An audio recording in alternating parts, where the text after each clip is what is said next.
ഇത്രയും വ്യക്തമായിട്ട് ഞാൻ എഴുതിയിട്ട് ഫിറോസിനോട് ജീവിക്കാൻ വട്ടുണ്ട. പ്രേരിപ്പിച്ചല്ലേ? എൻ്റെ സ്വന്തം ഇഷ്ടത്തിൽ ഞാൻ ഇറങ്ങി വന്ന് സ്വന്തം ഇഷ്ടത്തിൽ എഴുതി. എനിക്ക് നാളെ കാലത്ത് എൻ്റെ ലൈഫിൽ നമ്മളെ ലൈഫിൽ ഒരിക്കലും ഒരു ബാധ്യത ആവില്ല ഫിറോസ്. അതിന് വേണ്ടിയിട്ട് എഴുതി. ഓക്കെ, നീ എന്തെങ്കിലും അങ്ങനെ ഫിറോസ് ഖാൻ സെജനയെ തേച്ചൊട്ടിച്ചിരിക്കുകയാണ് ഗൈസ്. തേച്ചൊട്ടിച്ചു എന്ന് പറഞ്ഞാലും പോരാ, ഒരു 1.5 തേച്ചൊട്ടിക്കല്. ഇങ്ങനെ ഒരു കംബാക്ക് ഫിറോസ് ഖാൻ വരുമെന്ന് ഞാൻ ഒരിക്കലും പ്രതീക്ഷിച്ചില്ല. വിത്ത് പ്രൂഫ് സഹിതം ഫിറോസ് ഖാൻ സെജനയായിട്ട് എക്സ്പോസ് ചെയ്ത് കളഞ്ഞു. അപ്പൊ നമുക്ക് അതിലോട്ടൊക്കെ വരാം. ആദ്യം നമുക്ക് ഫിറോസ് ഖാനും സെജനയുമായിട്ടുള്ള പ്രശ്നം എന്താണെന്ന് അറിയാത്തവർക്ക് വേണ്ടി ഞാൻ ഒന്ന് ചുരുക്കി പറഞ്ഞുതരാം. Bigg Boss season 2 or 3 contestant ആയിരുന്നു ഈ സെജനയും ഫിറോസ് ഖാനും. ഇവർ ഹസ്ബൻഡ് ആൻഡ് വൈഫ് ആയിട്ട് തന്നെയാണ് ബിഗ് ബോസിൽ മത്സരിക്കാൻ പോയത്. അങ്ങനെ ബിഗ് ബോസ് എല്ലാം കഴിഞ്ഞ് അവർ തിരിച്ചു വരുന്നു. തിരിച്ചു വന്ന ശേഷം ഇവർ ഡൈവോഴ്സ് ആയിട്ടാണ് തിരിച്ചു വരുന്നത്. ഡിവോഴ്സ് ആവാനുള്ളതിന്റെ പ്രധാന കാരണം പറയുന്നത് ഈ സെജിന എന്ന് പറയുന്ന ആള് റസൂൽ പൂക്കുട്ടി എന്ന് പറയുന്ന ആർട്ടിസ്റ്റുമായിട്ട് റിലേഷൻഷിപ്പിലായിരുന്നു. പക്ഷേ അത് ഇവർ ഡിവോഴ്സ് ആയിരിക്കുന്ന സമയത്തൊന്നും പറഞ്ഞിട്ടില്ല. പിന്നീട് സെജിന റസൂൽ പൂക്കുട്ടിയുമായിട്ടുള്ള ഒരു പോസ്റ്റ് ഇട്ടു സോഷ്യൽ മീഡിയയിൽ. അതിനുശേഷം സോഷ്യൽ മീഡിയയിൽ വൻ ചർച്ചയായി. സോഷ്യൽ മീഡിയ ഇത് തൂക്കുകയാണ് ചെയ്തത്. എന്തായാലും സോഷ്യൽ മീഡിയയിൽ സെജിന ഈ പോസ്റ്റ് ഇട്ടതോടുകൂടി സെജിനയുടെ അവിഹിതം പുറത്തായി. അങ്ങനെ സോഷ്യൽ മീഡിയയിൽ ഇവരുടെ റിലേഷൻഷിപ്പ് ഒരു ചർച്ചാ വിഷയമായിട്ട് മാറുന്നു. അതിനുശേഷം ഫിറോസ് ഖാനും ഒരുപാട് റിലേഷൻഷിപ്പ് ഉണ്ടെന്ന് പറഞ്ഞിട്ട് സെജിന രംഗത്ത് വരികയുണ്ടായി. അങ്ങനെ സെജിനയുടെ ആരോപണങ്ങളും വൈറലായി തുടങ്ങി. അങ്ങനെ ഇരിക്കെയാണ് കഴിഞ്ഞ ദിവസം സെജിനയുടെ ഇൻസ്റ്റാഗ്രാം അക്കൗണ്ടിൽ ഒരു പോസ്റ്റ് പ്രത്യക്ഷപ്പെടുന്നത്. എന്താണ് ആ പോസ്റ്റ്? റസൂൽ പൂക്കുട്ടിയുമായിട്ട് താൻ 9 ആഴ്ച ഗർഭിണിയാണ് എന്ന് പറഞ്ഞിട്ടുള്ള ഒരു പോസ്റ്റാണ് ഇട്ടേക്കുന്നത്. അങ്ങനെ ഒരു പോസ്റ്റ് സെജിനയുടെ ഇൻസ്റ്റാഗ്രാം അക്കൗണ്ടിൽ പോസ്റ്റ് ചെയ്ത ശേഷം ഏതാനും മണിക്കൂറുകൾക്ക് ശേഷം അത് റിമൂവ് ചെയ്യപ്പെടുകയാണ് ചെയ്തത്. അങ്ങനെ അതിനുശേഷം അതിനൊരു എക്സ്പ്ലനേഷനുമായിട്ട് സെജിന രംഗത്ത് വരികയുണ്ടായിരുന്നു. എന്തായിരുന്നു സെജിനയുടെ എക്സ്പ്ലനേഷൻ? സെജിനയുടെ അക്കൗണ്ട് ആരോ ഹാക്ക് ചെയ്തു എന്നായിരുന്നു പറഞ്ഞിരുന്നത്. അങ്ങനെ ആ ഹാക്ക് ചെയ്ത ആൾ പോസ്റ്റ് ചെയ്തതാണ്, സെജിന ചെയ്ത പോസ്റ്റ് അല്ല എന്ന് പറഞ്ഞിട്ടുള്ള ഒരു എക്സ്പ്ലനേഷൻ ആയിരുന്നു. പക്ഷേ ഒരുവിധം ആൾക്കാരൊന്നും അത് വിശ്വസിച്ചില്ല. അങ്ങനെയൊക്കെ ഇരിക്കെയാണ്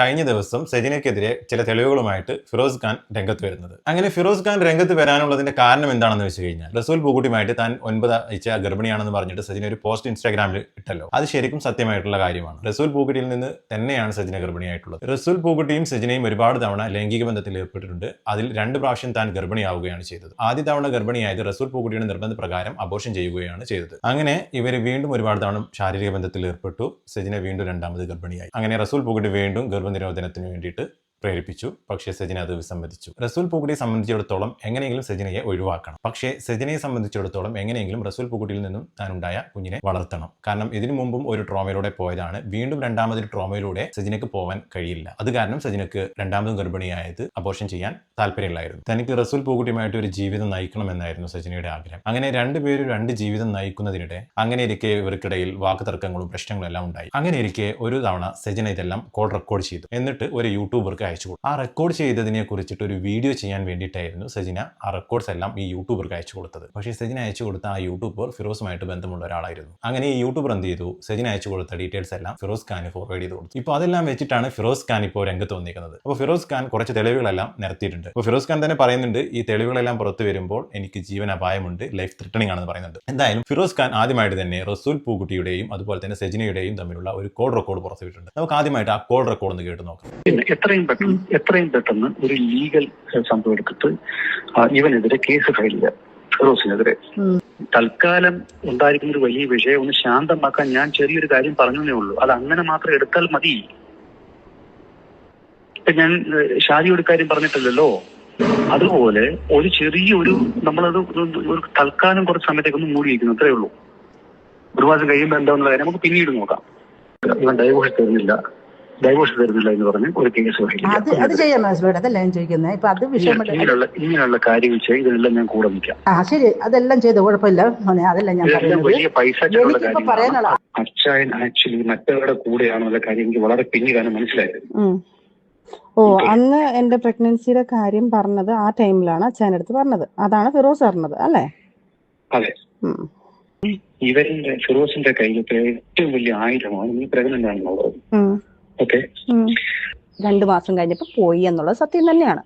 അപ്പം എനിക്ക് ഓൾറെഡി ആ കുഞ്ഞിനെ നിങ്ങൾ പ്രൊട്ടക്ട് ചെയ്യാൻ തുടങ്ങിയതും നിങ്ങൾ എനിക്ക് മെഡിസിൻ മേടിച്ചും തരാൻ തുടങ്ങിയതും എന്നെ ആ കുഞ്ഞിന് വേണമെന്നുള്ളൊരു തീരുമാനം നമ്മൾ മ്യൂസിലെടുത്ത് കഴിഞ്ഞപ്പോൾ എനിക്ക് നിങ്ങളൊരു കുഞ്ഞിനെ ആവശ്യമാണ്. അത് കഴിഞ്ഞിട്ടും നമ്മൾ സന്തോഷത്തോടെയാണ്, ഒരു പ്രാവശ്യം ഉള്ളൂ ഞാനൊന്ന് ഇക്കാനടുത്ത് ബലമായി പീഡിപ്പിച്ച് ഇക്കാനൊക്കെ എനിക്ക് ഇക്കാനെ വേണമെന്നും ബലമായിട്ട് ഞാൻ ഷാദിത്തുള്ള സമയത്ത് ഞാൻ ഇക്കാലത്ത് പറഞ്ഞിട്ടുണ്ട്. അത് ഇതൊന്നും അല്ല, ഇതിന് 2 മാസം മുന്നേ ആണത്. ഈ പ്രാവശ്യം അതായത് കഴിഞ്ഞ മാസം, അതായത് ഈ പ്രശ്നങ്ങളൊക്കെ നടക്കുമ്പോൾ നമ്മൾ സന്തോഷത്തോടെ ഫിസിക്കൽ അറ്റാച്ച്മെന്റ് ആയപ്പോഴാണ് ഈ കുഞ്ഞായത്. അല്ലാതെ ഞാൻ നിങ്ങളെ പീഡിപ്പിച്ചോ, ഞാൻ നിങ്ങളെ മറ്റേ അബ്യൂസ് ചെയ്തോ, നിങ്ങളിരിക്കുന്ന സാധനം എടുത്തിട്ട് എൻ്റെ അടുത്ത് വെച്ചിട്ട് എനിക്ക് കുഞ്ഞിനുണ്ടാക്കാൻ പറ്റത്തില്ലല്ലോ. നിങ്ങൾ എനിക്ക് ഉള്ളിൽ തന്നിട്ടാണ്ടായോണ്ടല്ലോ കുഞ്ഞുണ്ടായത്. എന്ന് ഞാൻ പറയുന്നില്ലല്ലോ. അല്ല, ഇതിനി എനിക്ക് ഇനി റസൂലിക്ക, ഞാനൊരു കാര്യം പറയട്ടെ, ഞാൻ ഒരിക്കലും അങ്ങനെ ചെയ്യുന്ന ഒരു കുട്ടിയല്ല. ഇവരെ കൊല്ലാൻ വേണ്ടി ദേഷ്യപ്പുറത്ത് ഞാൻ പറഞ്ഞിട്ടുണ്ടായിരിക്കും, അവര് സത്താലും കുഴപ്പമില്ല, എനിക്കിത് മതി, എനിക്ക് പൈസ മതി. ഓവർ കുബുദ്ധി, ഇക്കാടെ ഓവർ കുബുദ്ധിയാണ് നിങ്ങളെ ലൈഫിൽ ഇപ്പോഴും. ഞാൻ പറഞ്ഞോട്ടെ എന്ത് രക്ഷിക്കും, ഞാൻ പറഞ്ഞോട്ടെ, നിങ്ങളെ ഓവർ കുബുദ്ധിയാണ് നിങ്ങളെ ലൈഫിൽ നമ്മളെ കാര്യം വരെ പുറത്ത് വന്നതും. ഇനി എനിക്ക് റസൂലിക്ക എത്രയോ നാളുകളായിട്ട് നീ നിന്റെ കൂട്ടുകാരത്ത് പറഞ്ഞോണ്ടിരിക്കുന്ന കാര്യമാണ്. എന്ത് പറഞ്ഞോണ്ടിരിക്കുന്ന കാര്യമാണ്? എന്തോന്ന്? ആണല്ലോ റസൂലിക്ക, നിങ്ങളെ വൈഫിന്റെ അടുത്ത് പറഞ്ഞേക്ക് പ്രഗ്നന്റ് കാര്യം പറഞ്ഞേ പറ്റത്തുള്ളൂ റസൂലിക്ക. ഇനി എനിക്ക് അല്ലല്ല, ഇനിയിപ്പൊ എനിക്ക് എനിക്ക് പറ്റത്തില്ല അമ്മ. ഞാൻ എത്രയോ ക്ഷമിക്കുന്നുണ്ട് അമ്മ. എല്ലാം ഞാൻ എനിക്ക് നിങ്ങൾ കുടുംബക്കാരെ വിടാം. എന്നിട്ട് ഇയാൾ നമ്മളിന്ന് സംസാരിച്ചതിന് ശേഷമല്ലേ ഇയാൾ അവരെ വിളിച്ചിട്ട് ഇങ്ങനെ സംസാരിച്ചത്? നീ ഒരിക്കലും ഞാനും നീയും ഒരുമിച്ച് നിൽക്കേണ്ട ആവശ്യകത നീ ഇപ്പോഴും മനസ്സിലാക്കിയിട്ടില്ല. അത് ഞാനല്ലല്ലോ മനസ്സിലാക്കുന്ന റസൂൽ കുട്ടി. ചതിച്ചുണ്ടാക്കി എന്നുള്ളൊരു ഡയലോഗ് ഉമ്മയുടെ നേരത്തെ പറഞ്ഞു നിങ്ങള്. ഞാൻ സജിന ഇങ്ങനെ ഞാൻ അത് നിർബന്ധിച്ച് പിടിച്ചുണ്ടാക്കിയെന്ന് പറഞ്ഞു. നിർബന്ധിച്ച് പിടിച്ചുണ്ടാക്കാൻ നിങ്ങൾ ഇരിക്കുന്ന സാധനം എനിക്ക് അടുത്ത് ഉണ്ടാക്കാൻ പറ്റത്തില്ലല്ലോ. അതും സ്നേഹത്തോടെ നമ്മൾ ഈ പ്രാവശ്യം വിവാന്ത കാലിക്കട്ടുള്ള വിവാന്തയിൽ നമ്മൾ പോയതും അവിടുന്ന് നമ്മൾ ട്രാവൽ ചെയ്തതും ഇതെല്ലാത്തിനും ഉണ്ടല്ലോ, ഇതെല്ലാം ഉണ്ടല്ലോ. ഞാൻ അതിന് വലിയ ഷോക്കായിരുന്നു, വളരെ ഷോക്ക്ഡാ. എന്ത് നിങ്ങൾ കുഞ്ഞു പോയോണ്ടോ വിചാരിക്കുന്നത്? കാരണം എനിക്ക് മറ്റേ ലണ്ടനിൽ നിന്ന് UAE നിന്ന് എനിക്ക് മെഡിസിൻ എടുത്തുകൊണ്ട് വരുന്നു, കുഞ്ഞിന് കൊടുക്കാനുള്ള പ്രൊട്ടക്ട് ചെയ്യുക, കുഞ്ഞിന് എത്രയും കെയറിങ് ആയിട്ട് ചെയ്യണം എന്നുള്ള സാധനങ്ങൾ നിങ്ങൾ അക്സെപ്റ്റ് ചെയ്തു എന്ന് പറഞ്ഞു കഴിഞ്ഞാൽ നമ്മൾ മ്യൂച്വലായിട്ട് എടുത്തൊരു തീരുമാനം കുഞ്ഞിനെ കണ്ടിന്യൂ ചെയ്യുന്നു എന്ന് പറഞ്ഞതിന് ശേഷം അത്രയും കെയറിങ് ആയിട്ട് നിന്ന ഒരാൾ എൻ്റെ വീട്ടിൽ നിന്നാലും എൻ്റെ ഇവിടുന്ന് പറയുമ്പോഴായാലും നിങ്ങൾ എൻ്റെ വീട്ടുകാരത് പറയുന്നത് അതെങ്ങനെയെങ്കിലും അതിനെ കൊല്ലാൻ നോക്ക്, ആ കുഞ്ഞിനെ കൊല്ലാൻ നോക്ക്. വേണ്ട എങ്കിൽ ആദ്യം ഒന്ന് അബോട്ടായതാണല്ലോ. അപ്പൊ ഞാൻ പറയുന്നു ശരി, പ്രൊട്ടക്ഷൻ എടുക്കണ്ട, എനിക്കത് ഇഷ്ടമല്ല എന്ന് ഞാൻ പറയുന്നുണ്ട്. അപ്പം നിങ്ങളെ സേഫ്റ്റി നോക്കിക്കൂടായിരുന്നോ? അപ്പം നിങ്ങൾക്ക് ഇനിയും ഒരു കുഞ്ഞുണ്ടാവും എന്നുള്ളത് അറിയാമല്ലോ. അപ്പൊ ഞാൻ ചോദിക്കട്ടെ, ആ ഒരു കുഞ്ഞുണ്ടാവുമ്പം ഞാനത് നേരത്തെ പറഞ്ഞിട്ടുള്ള ആ ഒരു കുഞ്ഞുണ്ടായിക്കഴിഞ്ഞാൽ ഇനി ഒരു കുഞ്ഞുണ്ടായാൽ ഞാൻ കളയിലേക്കാം, എനിക്കത് പറ്റത്തില്ല. കാരണം ഞാൻ അന്ന് പോലും ആ ഒരു കോമയിൽ പോയത്, ഈ കുഞ്ഞ് പോയപ്പോൾ പോലും ഞാൻ എന്നമ്മയ്ക്കറിയാം ഞാൻ അത് ഭയങ്കര മാനസികമായിട്ട് വിഷമിച്ചിരുന്നു. ഞാൻ അതിൽ എനിക്കൊരു കുഞ്ഞിനെ തന്നത്, വീണ്ടും ഒരു കുഞ്ഞിനെ തന്നത് അള്ളായിട്ടാണ് തന്നത് എനിക്കത്. അല്ലാതെ ഇപ്പൊ നമ്മൾ കറക്റ്റ് നിങ്ങളെ ഇന്ന് പീഡിപ്പിച്ച് സാധനങ്ങൾ എടുത്ത് ഞങ്ങളോട് ഇൻജെക്ട് ചെയ്ത സാധനമല്ലല്ലോ ഞാനിത്. നമ്മൾ സന്തോഷത്തോടെ ഹാപ്പി ആയിട്ട് നമ്മൾ ഒരു ഭാര്യയും ഭർത്താവുമായിട്ട് നല്ല രീതിയിൽ ഹാപ്പി ആയിട്ട് ചെയ്യുന്നത് എങ്ങനെയാണോ അതുപോലെ നമ്മൾ ചെയ്തിട്ടാണല്ലോ നമുക്കിത് വന്നത്. അല്ലാതെ നിങ്ങളെ പീഡിപ്പിച്ചു എന്ന് പറയുന്നത്. ഒരു കാര്യം മനസ്സിലാക്കുക, ഇതൊക്കെ എന്റെ മനസ്സിൽ കിടക്കുന്ന കാര്യങ്ങളാണ്. അയ്യോ, ഞാൻ ചോദിക്കട്ടെ പൂക്കുട്ടി, നിങ്ങൾക്ക് കുഞ്ഞിനോട് ആത്മാർത്ഥ ഒരു തന്തയെന്നുള്ളൊരു സാധനം നിങ്ങളിൽ ഉണ്ടായിരുന്നെങ്കിൽ ഉറപ്പായിട്ട് ഞാൻ നിങ്ങളടുത്ത് പറഞ്ഞു, ആ കുഞ്ഞിനെ കൊല്ലാൻ നടക്കുന്ന നിങ്ങളെ ഞാൻ നിങ്ങളടുത്ത് പറയണോ? ആ കുഞ്ഞിനെ കൊല്ലാൻ വേണ്ടി നടന്ന നിങ്ങളടുത്ത് ഞാൻ പറയണോ? ഇനി ഫിറോസ് ഖാൻ സജിനയുമായിട്ടുള്ള ജീവിതത്തെക്കുറിച്ച് പങ്കുവെക്കുന്നുണ്ട്. സജിനയ്ക്ക് ഇതിനു മുമ്പ് നേരത്തെയും ഒരുപാട് അഫെയർ ഉണ്ടായിട്ടുണ്ട്, ജീവിത പങ്കാളിയായ ശേഷവും അഫെയർ ഉണ്ടായിട്ടുണ്ട്. ആൽബം പ്രൊഡ്യൂസർ, ഡയറക്ടർ, അതുപോലെ തന്നെ വേറെ ഒരു മ്യൂച്വൽ ഫ്രണ്ടുമായിട്ട്. പിന്നെ ഫിറോസ് ഖാൻ എങ്ങനെയാണ് സജിനയുമായിട്ട് റിലേഷൻഷിപ്പിലായത്, അതുപോലെയുള്ള എല്ലാ കാര്യങ്ങളും ഫിറോസ് ഖാൻ തന്നെ ഓപ്പണായിട്ട് പറയുന്നുണ്ട്. നമുക്ക് അതുകൂടെ ഒന്ന് കേട്ട് നോക്കാം. ഇപ്പോൾ ഈ കേട്ടത് ഇതിൻ്റെ ഒരു കുറച്ച് കാര്യങ്ങൾ മാത്രമാണ്. വിശദമായിട്ട് ഞാൻ പിന്നീട് അതിനെക്കുറിച്ച് പറയാം. അപ്പോൾ നമുക്ക് എൻ്റെ ലൈഫിൻ്റെ സജിനയിൽ നിന്ന് കുറച്ചുകൂടെ മുന്നേക്ക് പോകേണ്ടതുണ്ട് ഇതിൻ്റെ ഒരു. കാരണം കുറേ അലിഗേഷൻസ് അവൾ പറഞ്ഞത് കാരണം എനിക്ക് അത് കൂടി പറയേണ്ടതുണ്ട്. അറിഞ്ഞോ അറിയാതെ മറ്റു പലരെയും കൂടി സജിന ഇതിനകത്ത് കൂട്ടുപിടിക്കാൻ ശ്രമിച്ചു. അവർ നിന്നു കൊടുത്തില്ല. പക്ഷേ അവരുടെ കുറച്ച് കാര്യം കൂടി ഇതിനകത്ത് ചേർത്തു. ഞാൻ എന്തായാലും അവരുടെ പേരുകളും ഒന്നും പറയാതെ തന്നെ അത് പരാമർശിച്ചത് കൊണ്ട് ഞാൻ എൻ്റെ കുറച്ച് മുന്നോട്ടുള്ള ലൈഫ് കൂടെ പറയേണ്ടി വരും.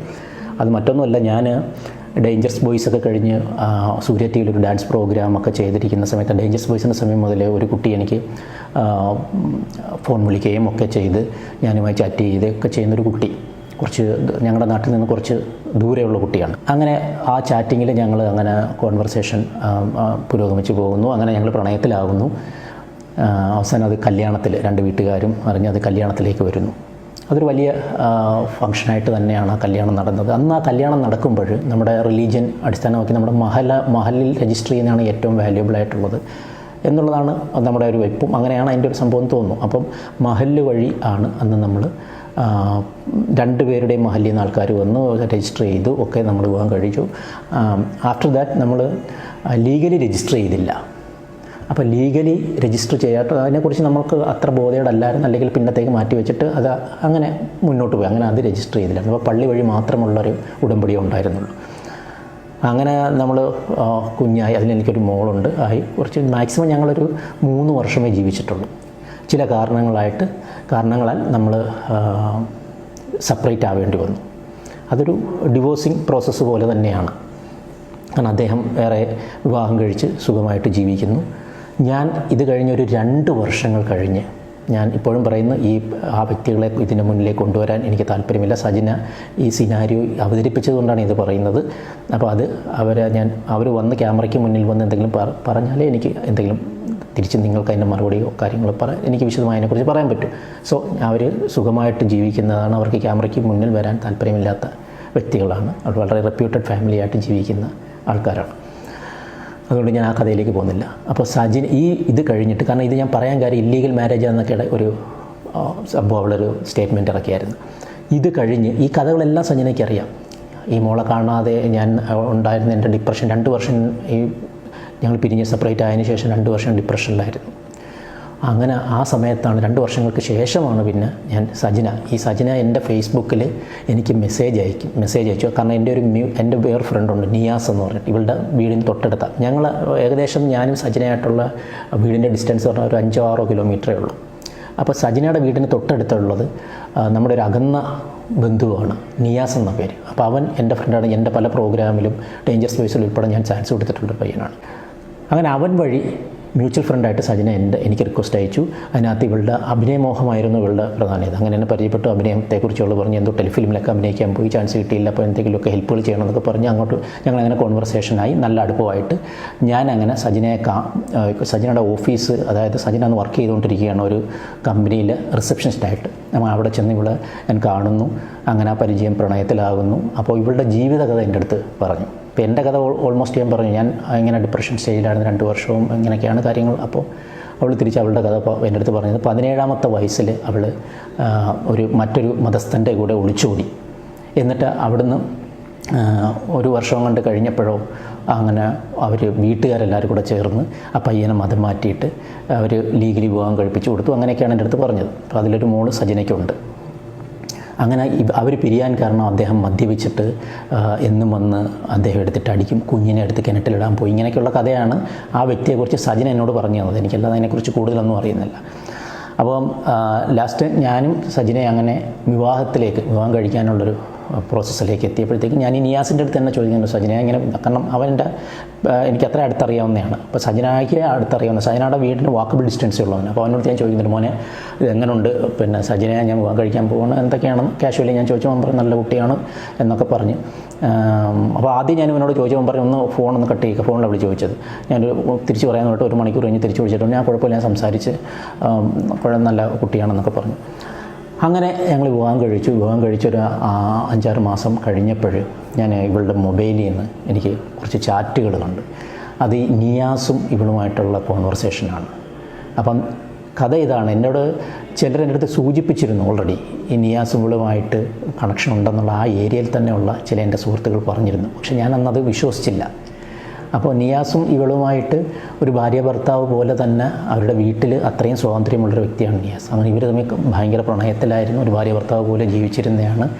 അങ്ങനെ ഈ ഒരു വിഷയം അന്ന് ഞാൻ വിളിച്ചു ചോദിച്ചപ്പോൾ സജിനയെ അവരുടെ വീട്ടിൽ പോയിട്ട് ഈ നിയാസ് അവരുടെ വീട്ടുകാരുമായിട്ട് സംസാരിച്ചപ്പോഴത്തേക്ക് അവരുടെ വീട്ടുകാരാണ് പറഞ്ഞത് അവർക്ക് ജീവിതം കിട്ടട്ടെ, നീ ഇടയ്ക്ക് നിൽക്കില്ല എന്നൊക്കെ പറഞ്ഞ് ഇങ്ങനെയുള്ള കുറേ സംഭവങ്ങൾ അതിനകത്തുണ്ട്. ഇത് സജിനയുടെ കൂട്ടുകാരുടെ അടുത്ത് പറഞ്ഞതാണ്. അപ്പോൾ അങ്ങനെ ഞാൻ നോക്കിയപ്പോൾ ഈ ചാറ്റിനകത്ത് വളരെ മോശമായിട്ടുള്ള ചാറ്റ്, അത് ഒരു ഭർത്താവും കാണാൻ പാടില്ലാത്ത രീതിയിലെ ചാറ്റുകളും.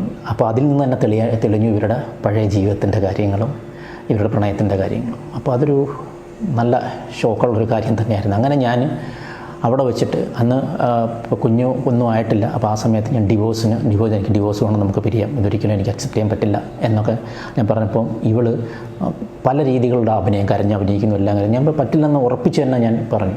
കാരണം ഒന്നാമത്തെ ജീവിതം അങ്ങനെയായി, രണ്ടാമത്തെ ജീവിതം എടുത്തത് എനിക്ക് ഇനിയിപ്പോൾ ഒരു വിവാഹത്തെക്കുറിച്ച് ഞാൻ ചിന്തിക്കുന്നില്ല, ഇത് എനിക്ക് ഇവിടെ നിർത്താം, എനിക്ക് ഇങ്ങനെ ഒരു ബേളൻ ഇങ്ങനെ തലവേദന എടുക്കാൻ വയ്യെന്നൊക്കെ പറഞ്ഞു. അങ്ങനെ ഇവൾ ചെയ്തതെന്ന് പറഞ്ഞാൽ ഒരു ബ്ലേഡ് എടുത്തിട്ട് കയ്യിൽ കട്ട് ചെയ്തു, ഒരു 2-3 ഇങ്ങനെ ടക്ക് ടക്ക് ടക്ക് 2-3 കട്ട്.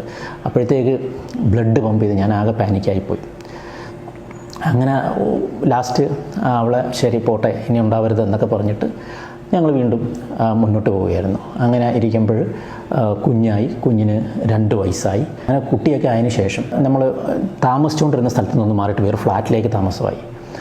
അവിടുന്ന് തൊട്ടടുത്ത ഫ്ലാറ്റിലെ ഒരു സിനിമയുമായി ഈ ആൽബങ്ങൾ സിനിമയുമായിട്ടൊക്കെ ബന്ധപ്പെട്ട് നിൽക്കുന്ന ഒരു ഹസ്ബൻഡ് ആൻഡ് വൈഫാണ്. ഹസ്ബൻഡ് അസോസിയേറ്റ് ഡയറക്ടറാണ്, ഇവർ അസിസ്റ്റൻ്റായിട്ട് വർക്കുകളൊക്കെ ചെയ്യുന്നതാണ്. അങ്ങനെ ഇവർ മലപ്പുറത്ത് ഒരു ആൽബത്തിൻ്റെ വർക്കുമായിട്ട് ആ സമയത്ത് കണക്റ്റഡായിട്ട് നിൽക്കുന്നതാണ്. ഞങ്ങളെ വീടോട്ട് നല്ല അടുപ്പമായി ഈ 2 പേരും.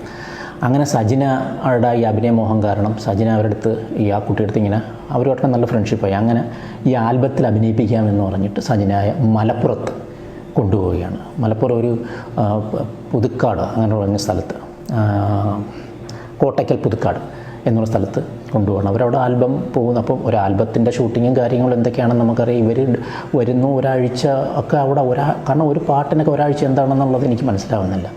അപ്പോൾ എനിക്കെന്തോ സ്പെല്ലിംഗ് മിസ്റ്റേക്ക് മണത്തു. അങ്ങനെ സജിന വരുന്നു, ഞാൻ ഈ മൊബൈലൊക്കെ ചെക്ക് ചെയ്ത് നോക്കുന്നു. ആദ്യം ഒന്നും കണ്ടില്ല, പക്ഷേ പയ്യെ എനിക്ക് മനസ്സിലായി അതിനകത്ത് അതിൻ്റെ ഡയറക്ടറുമായിട്ട് സജിന പ്രണയത്തിലാണെന്നുള്ളത്. അങ്ങനെ ഞാനത് പിടിക്കുകയാണ്. അത് ഷാനിഫ് ഐരൂർ എന്നാണ് അവൻ്റെ പേര്. Good evening. ഷാനിഫ് ഐരൂരാണ്. ഒരു പ്രൊജക്ടിൻ്റെ ലൊക്കേഷനിലാണ് എല്ലാവരും ഉള്ളത്. ഒരുപാട് പ്രത്യേകത നിറഞ്ഞിട്ടുള്ള ഒരുപാട്. അങ്ങനെ ഷാനിഫ് ഐരൂരെ ഞാൻ വിളിക്കുന്നു. ഞാൻ വിളിച്ച് അവൻ്റെ വീട്ടിലേക്ക് ചെന്നിട്ട് പ്രശ്നം ഉണ്ടാക്കുമെന്നൊക്കെ പറയുന്നു. അങ്ങനെ വലിയ വിഷയമാകുന്നു. അപ്പോൾ അവൻ പറഞ്ഞു ഇപ്പം ഞാനുമായിട്ട് പ്രണയം ഉണ്ടായിരുന്നത്, അവൾ ഇങ്ങോട്ട് വന്നതാണ് കാര്യങ്ങൾ. അവൻ കുറേ ഗ്ലോറിഫൈ ചെയ്ത് അവൻ്റെ കാര്യങ്ങൾ പറയുന്നു. അതങ്ങനെ ഒരു സംഭവമായിട്ട് അതൊരു വല്ലാത്ത സ്റ്റേജായിരുന്നു ആ സമയത്ത്.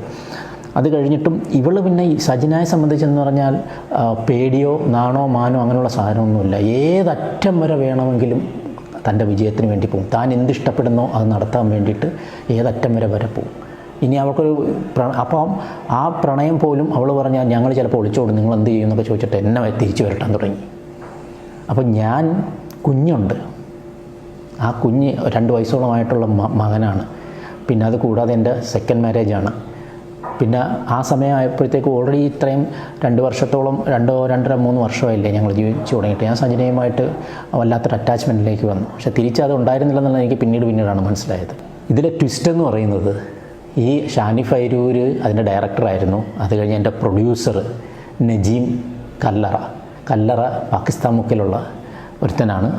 അവനാണ് ഈ ആൽബത്തിൻ്റെ പ്രൊഡ്യൂസർ. അപ്പോൾ അവൻ ഈ മലപ്പുറത്ത് വന്ന് കോട്ടയ്ക്കൽ പുതുക്കാട് വന്ന് സെറ്റിലായിരിക്കുകയാണ്. ഇങ്ങനെ ഈ സ്ഥിരം ഇങ്ങനെ ആൽബം ചെയ്യുന്ന ഓരോ പെൺപിള്ളേരെ കൊണ്ടുവന്നു, ഇങ്ങനെയൊക്കെ ആൽബം ചെയ്യുന്ന ഒരു ടീമാണ്. അങ്ങനെ ഇവനെന്തോ അവൻ്റെ ബാങ്കിൽ 1 കോടി രൂപ കിടപ്പുണ്ട്, ഇവനിപ്പോൾ ആരുമില്ല ഇവന് അതൊക്കെ പറഞ്ഞിട്ട് കുറേ സ്ഥിരം ചില ടീമുകൾ അടിക്കുന്ന നാടക ഡയലോഗ് ഉണ്ടല്ലോ, അതൊക്കെ അടിച്ച് ഇവന് ഒരു സ്നേഹത്തിന് വേണ്ടി കുതിക്കുന്നതാണ്. മറ്റേ പൈങ്കിളി സാധനങ്ങൾ ഇതൊക്കെ അടിച്ചിട്ട് ഇവളുമായിട്ട് കണക്റ്റഡ് ആകുന്നു. അവസാനം ഒരു സുപ്രഭാതത്തിൽ സജിന ഇവൻ്റെ കൂടെ ഒളിച്ചോടുകയാണ് ചെയ്യുന്നത്. അത് എനിക്ക് സത്യത്തിൽ ഞാൻ മരിക്കണോ വേണ്ട എന്നുള്ള സിറ്റുവേഷനാണ്. കാരണം ഈ കുഞ്ഞില്ലായിരുന്നെങ്കിൽ ഒരുപക്ഷെ ഞാൻ ഇവരെ ഉറപ്പായിട്ട് അതിനുള്ള പ്രതികാരം ഞാൻ വെയിറ്റ് ചെയ്യണം. പക്ഷേ ഈ കുഞ്ഞിന് വേണ്ടിയിട്ടും എനിക്ക് വല്ലാത്തൊരവസ്ഥയുണ്ട്, എങ്ങനെ പറയണമെന്ന് എനിക്കറിയില്ല. ഞാൻ എന്നിട്ട് സജിനയ്ക്ക് വേണ്ടി വെയിറ്റ് ചെയ്യുകയാണ്. ഞാൻ അന്നേരം ഈ നജീബിനെ വിളിക്കുന്നുണ്ട് പല പ്രാവശ്യങ്ങളിൽ. അപ്പോൾ ഇവർ ചെയ്തൊരു പരിപാടി എന്ന് പറഞ്ഞാൽ ഞാൻ ലീഗലി പോകാതിരിക്കാൻ വേണ്ടി ഒരു വിചിത്രമായ ഒരു എഗ്രിമെൻറ്റ് തയ്യാറാക്കി അത് വീഡിയോ എടുത്തിട്ട് എനിക്ക് ആ വീഡിയോ ഇട്ട് തന്നു. 8 വർഷങ്ങൾക്ക് മുന്നേ അയച്ച ആ വീഡിയോ ആണ്. അതൊക്കെ ഡിലീറ്റ് ചെയ്ത് പോയെന്നാണ് ഞാൻ വിചാരിച്ചത്. ഇപ്പോഴും അത് iCloud-ലുണ്ടായിരുന്നു. നിങ്ങൾ ആ വീഡിയോ ഒന്ന് കണ്ടു നോക്ക്. പിന്നെ ചിരിക്കല്ലേ, ഇതാരുടെ ഇഷ്ടത്തിലാണ് ചെയ്യണം? എൻ്റെ സ്വന്തം ഇഷ്ടത്തിലാണ് ഞാൻ ചെയ്യിക്കുന്നത്. ഇത്രയും വ്യക്തമായിട്ട് ഞാൻ എഴുതിയിട്ട് ഇനി ഫിറോസിനോട് ജീവിക്കാൻ ഒക്കെ വട്ടുണ്ടോ? ചോദിച്ചാൽ നമ്മളാരും പ്രേരിപ്പിച്ചല്ലേ?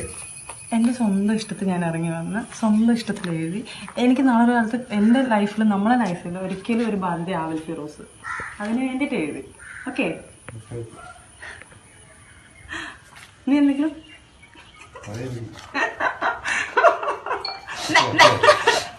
അതായത് നാളെ ഒരു ലീഗൽ ഇഷ്യൂ വന്നാൽ അവൻ സേഫ് ആവാൻ വേണ്ടിയിട്ടാണ് അവൻ അത് പറഞ്ഞു കൊടുക്കുന്ന ഓരോ കാര്യങ്ങളും. അത് നിൻ്റെ ഇഷ്ടപ്രകാരമാണോ ഇത് ചെയ്യുന്നത് എന്നൊക്കെ ചോദിച്ചിട്ട് സേഫാവുള്ള ഒരു എഗ്രിമെൻ്റാണ് തയ്യാറാക്കിയത്.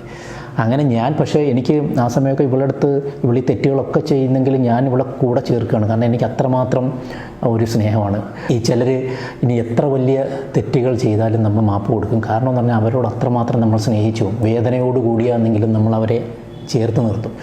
കുറച്ച് പേരെങ്കിലും അങ്ങനെ ഉണ്ടാകും. ഇപ്പോൾ ഈ കാണുന്ന നിങ്ങളിൽ തന്നെ ചിലർ എന്നെ ഒരുപക്ഷെ ഇവൻ എന്തിനും ഒന്നയാണെന്നൊക്കെ വേണമെങ്കിൽ പറയാം. കാരണം ഒരു അനുഭവം വന്നപ്പോഴത്തേക്ക് കളഞ്ഞൂടെ എന്ന് ചോദിക്കാം. പക്ഷേ കുറച്ച് പേർക്കെങ്കിലും എൻ്റെ ഈ ഫീലിങ്സ് മനസ്സിലാവും. നമ്മൾ അത്രമേൽ സ്നേഹിച്ചു കഴിഞ്ഞാൽ അവർ തെറ്റ് ചെയ്താൽ അവരെ കളയാൻ പറ്റില്ല. ആ ഒരു സാഹചര്യത്തിലേക്ക് നമ്മൾ അറ്റാച്ചായി, പ്രത്യേകിച്ച് കുഞ്ഞും കൂടി ഉണ്ടായതുകൊണ്ട്.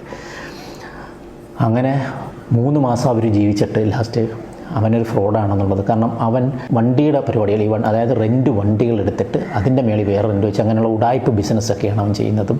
കംപ്ലീറ്റ് ഇല്ലീഗൽ ബിസിനസ്സുകളാണ്. അവന് കാക്കനാട് ജയിലിൽ കുറച്ച് നാൾ കിടന്നു. പിന്നെ അത് കൂടാതെ നമ്മുടെ കണ്ണൂർ ജയിലിൽ അവൻ കുറച്ച് നാളുണ്ടായിരുന്നു. അങ്ങനെ ഒരു വല്ലാത്ത പക്ക ഫ്രോഡായിട്ടുള്ള ഒരുത്തരം. അങ്ങനെ അവൻ്റെ ഫ്രോഡ് ക്യാരക്ടറൊക്കെ സജിനയ്ക്ക് മനസ്സിലായിട്ട് ലാസ്റ്റ് എൻ്റെ അടുത്ത് വിളിക്കുന്നു, ഞാൻ വരും, എനിക്ക് നിങ്ങളില്ല പറ്റില്ല, എന്തായാലും ഞാൻ വരൂക്ക, നിങ്ങൾ വെയിറ്റ് ചെയ്യണമെന്നൊക്കെ പറഞ്ഞിട്ട്. അപ്പം സത്യത്തിൽ എനിക്ക് സന്തോഷമായി പുള്ളി വരുമെന്ന് പറയുമ്പോൾ. കാരണം കുഞ്ഞൊക്കെ ആ സമയത്ത് വല്ലാത്തൊരു സ്റ്റേജിലായിരുന്നു. ഈ സജിനയുടെ മകളില്ലേ, ഈ മകൾ ആക്ച്വലി സജിനയുടെ ഉമ്മയുടെ കൂടെയാണ് നിൽക്കുന്നത്. അത് ഈ 2 കുഞ്ഞുങ്ങളെ ഇവൾ പ്രസവിച്ചു എന്നുള്ളതല്ലാതെ അല്ലെങ്കിൽ പാല് കൊടുത്തു എന്നുള്ളതല്ലാതെ ഇവരുമായിട്ട് അങ്ങനെ വലിയ കമ്മിറ്റ്മെൻറ്റോ എല്ലാവരുടെ മുന്നിലും വീഡിയോയിലൊക്കെ എന്ന് പറയും എൻ്റെ ഉമ്മയാണ് വലുത് എൻ്റെ 2 കുഞ്ഞുങ്ങൾക്ക് വേണ്ടി. അത് അങ്ങനെയല്ല യഥാർത്ഥത്തിൽ. അവളുടെ സുഖം തന്നെയാണ് അവൾക്ക് വലുത്.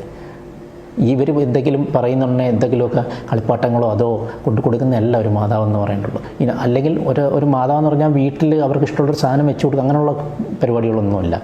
അപ്പോൾ അത് ഇവരുടെ ഉമ്മായിക്കും അറിയാം. അവരുമ്മക്ക് അറിയാവുന്നത് കൊണ്ട് തന്നെ ആ കൊച്ചിനെ ഒരിക്കലും സജിനയുടെ കൂടെ വിട്ടില്ല. ഈ സ്കൂൾ വെക്കേഷൻ ടൈമിലാണ് ഇപ്പം നമ്മൾ താമസിക്കുന്നിടത്തേക്ക് കുട്ടിയെ കൊണ്ടുവരുന്നത്. ആ സമയത്ത് പോലും ഞാനാണ് ഇവൾ രാവിലെ എഴുന്നേക്കില്ല. അതായത് ഉച്ചയ്ക്ക് ഒരു 12-12:30 ആവും എഴുന്നേക്കാൻ വേണ്ടിയിട്ട്. ഈ സമയത്ത് ഇവൾ ഉണർത്തുന്നതെന്ന് പറഞ്ഞാൽ ഞാൻ ചായ ഇട്ടുകൊണ്ട് കൊടുക്കണം. കൊടുത്തിട്ട് അവളെ മോളെ വാവയെന്ന് പറഞ്ഞ് എഴുന്നേൽക്കണം. ഇല്ലേ ഭയങ്കര വയലൻസാണ്. അപ്പോൾ ഈ കുഞ്ഞുങ്ങൾ വന്നിരിക്കുന്ന ഈ മോളും വന്നിരിക്കുന്ന സമയത്ത് ഞാനാണ് രാവിലെ എഴുന്നേറ്റ് ഇവർക്കുള്ള ബ്രേക്ക്ഫാസ്റ്റുകൾ തയ്യാറാക്കി കൊടുക്കുന്നത്. ആ കുഞ്ഞിനെക്കുറിച്ചാണ് സജിന പരാമർശിച്ചത്.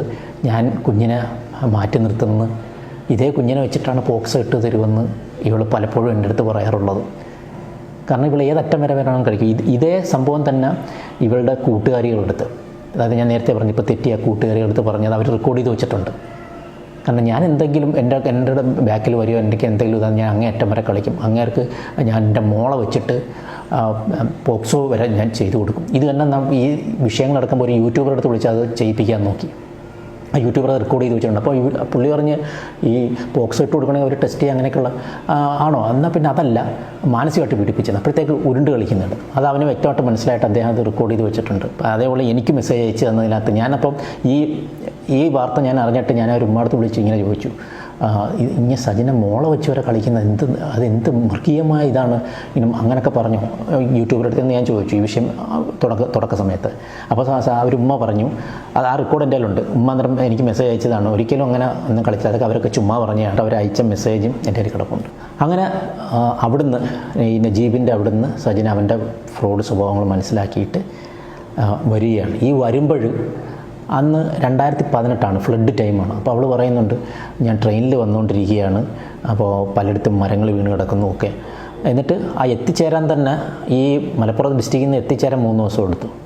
അപ്പോൾ ഞാനിങ്ങനെ വിളിച്ചുകൊണ്ടേ ഇരിക്കുകയാണ് ഇവൾക്ക് വേണ്ടി ഇങ്ങനെ കാത്ത്. അപ്പോൾ കുഞ്ഞിനും വല്ലാത്തൊരവസ്ഥയില്ലേ, 2 വയസ്സുള്ള കുഞ്ഞല്ലേ.